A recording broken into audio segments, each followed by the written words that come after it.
পূর্ণ সংখ্যার গড় নির্ণয় করেন, তার জন্য অ্যালগরিদম ফলো চার্ট লেখেন। তো আমরা প্রথমে তো অ্যালগরিদমটা লেখি।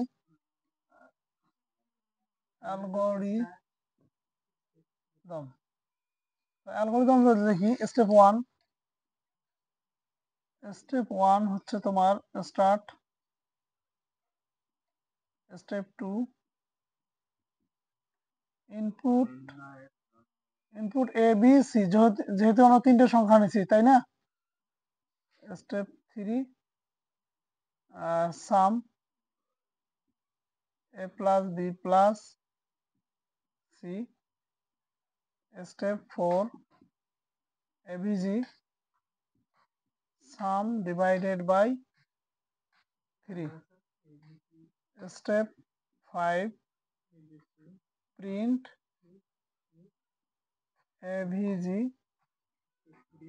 Step 6 stop. ঠিক আছে, প্রিন্টের পরিবর্তে তোমরা আউটপুটও লিখতে পারো, স্টপের পরিবর্তে ইন্ডো লেখা যায়। তাহলে আমরা এটার ফলো চার্ট যদি করি, ফলো চার্টটা দেখো। Start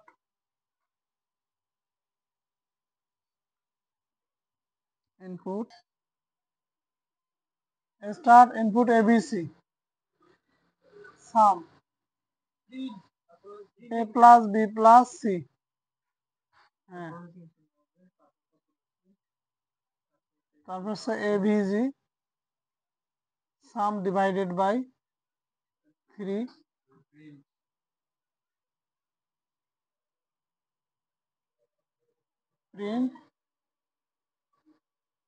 print AVG average stop.